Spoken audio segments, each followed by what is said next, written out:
গাছের নিচে ঘাসের বিছানাতে শুয়ে শুয়ে আকাশ দেখার স্বপ্নটা মাথায় ঘোরে। জানি দেখবো না আলো এই আধারের মাঝে, হঠাৎ করে স্বপ্ন ভাঙে অশ্লীল অট্ট হাসি।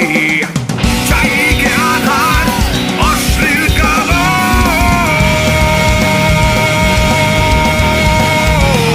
চাপতে ধরে পেছন থেকে আমায় শব্দগুলো চূর্ণ বিচূর্ণ।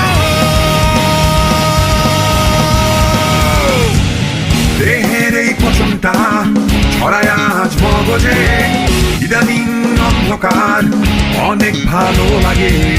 গিটার হাতে ছুটে যাবার স্বপ্নটাকে হারিয়ে অসীম যন্ত্রণা চুম্বন করে।